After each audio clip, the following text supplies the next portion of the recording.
Magandang umaga po sa ating lahat. Alam po natin na diniklara po ng ating Santo Papa, Pope Francis, ngayon ay 4th World Day for Grandparents and Elderly. No?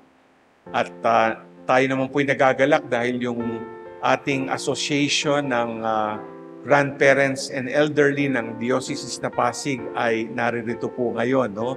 At ito po ang pinagdiriwang po nating diocesan celebration. Palakpakan po natin sila.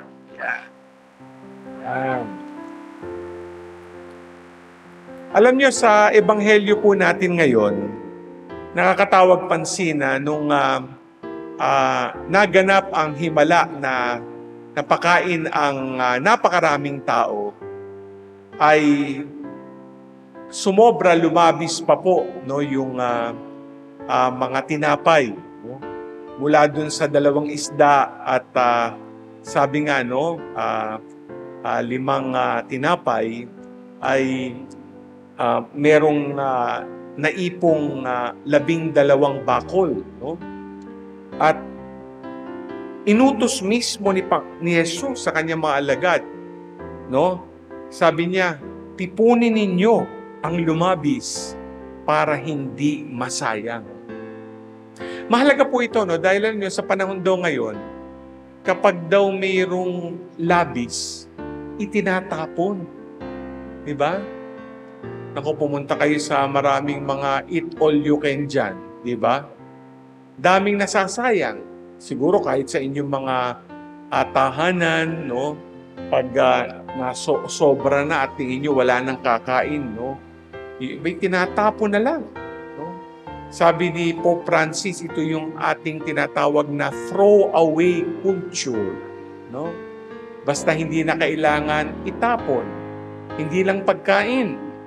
Sabi nila, pati mga gadget, di ba? Usong-uso yan ngayon. Nung araw, kapag may nasira, no? May stereo ang nasira, aayusin lang ang bombilya. Aandar na agad, inabutan ko pa po yan. Pero ngayon, pag nasira ang kagamitan, no, tapon, bili ng bago. No? Parang hindi na pwede, sabi nila. Nakakalungkot isipin, sabi niya, dito sa throwaway culture na ito, no, nakasama na rin dito yung mga matatanda ng lipunan. No? Kaya ito po ang dinadaanan ng ating mga lola, lolo, mga matatanda. No? Kumbagay, parte sila ng mga biktima ng throwaway culture. Yung pang inilalagay na lang sa isang tabi. Ano nga ang kwento, no, kalimitan? Sa Amerika, tingnan nyo, dinadala sa nursing home. Dito meron na rin po niyan. Yung iba, no, alam natin, no, naiiwan lang sa bahay, nag-iisa. Na hindi nabibisita ng kanilang mga anak, no? Pinapaalagaan na lang, no? Siyempre naman, alam natin, kaya meron tayong mga caregiver kasi sila naman ang mga eksperto para alagaan yung ating mga matatanda, no? At yung mga tumatanda. Sabi ni Pope Francis sa kanyang mensahe ngayong 4th World Day of Grandparents and Elderly, no? At ginamit nga niya yung sa pamagat yung Salmo 71, Psalm 71. Ano? Ang title nga ay, Do not cast me off in my old age. No? Huwag mo kong ilagay sa isang tabi sa aking katandaan.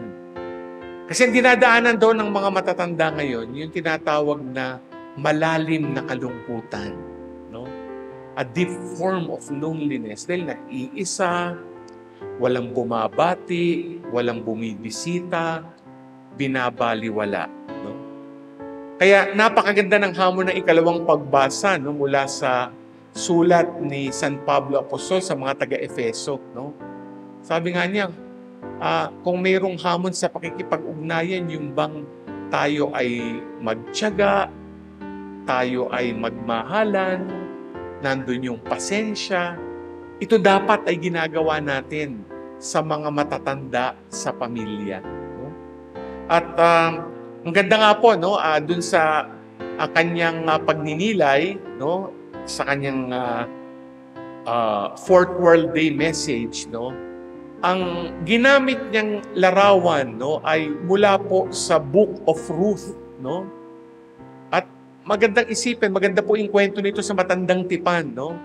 Kasi, no, ang kwento nito, mayroong isang babae, ang pangalan si Noemi. Nung time na yon ay may matinding taggutom doon sa Juda. Kaya kailangan umalis sila doon. Kaya pumunta si Noemi at kanyang pamilya sa Moab. May asawa si Noemi, may 2 anak na lalaki. Kaya nagkataon nga, napakalungkot, no? Yung kanyang asawang lalaki namatay.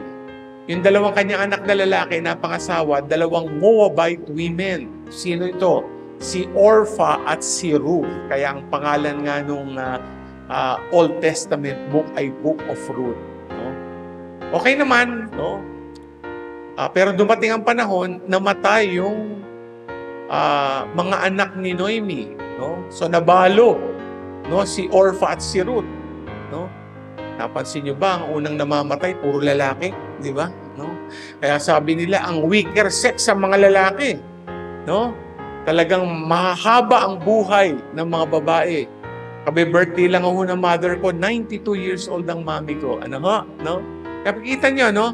Kaya isipin niyo, ganyan ang naging kapalaran, no?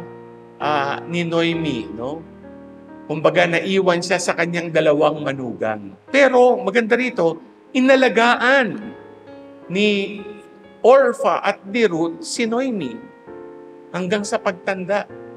Pero dumating yung time na wala na yung taggutom sa Juda. Kaya sabi ni Noemi, "Ako'y uuwi na. Pwede pa kayong mag-asawa, huwag kayong mag-isip na sasama ang loob ko." No? May second chance pa kayo para magkaroon ng asawa at pamilya. Pero si Orpha at si Ruth sabi, "Hindi, ayaw ka namin iwanan." Pero sa bandang uli, si Orpha pumayag na rin. Pero si Ruth ayaw pumayag. Ang sabi niya kay Noemi, at ito yung ginagamit nating kanta sa Prex, "Wherever you go, I will go. Wherever you live, I shall live. Wherever you die, I shall die. And there I will be buried beside you."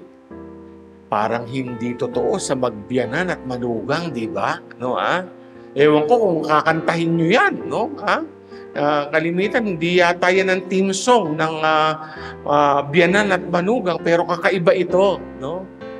No? Parang sinabi nga ni Pope Francis, tingnan mo nga naman tong si Ruth, no?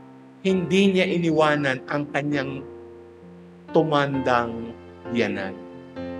Hanggang sa kamatayan, hanggang sa libing. No? Hanggang sa buhay na walang hanggan. Yan ang napakagandang mensahe. Kaya parang sinasabi po sa atin, no, na ni Pope Francis, kung merong panlaban sa tinatawag na loneliness ng pagtanda, yan ang accompaniment, yung pagpipiling natin, pagpapakita natin ng pagmamahal sa mumunting paraan, kung ano man ang kaya natin para maramdaman ng mga tumatanda ng ating lola at lola na hindi sila pinababayaan. Yan siguro yung hamon ngayong 4th World Day for Grandparents and Elderly. No? Ipakita natin ang pagmamahal sa kanila. Ipakita natin sa pamamagitan natin ang pagmamahal ng Diyos na kailanman hindi nagpapabaya at pinatutunayan na hindi ka iiwan anuman ang mangyari, na ika'y mamahalin ko magpakailanman. Amen.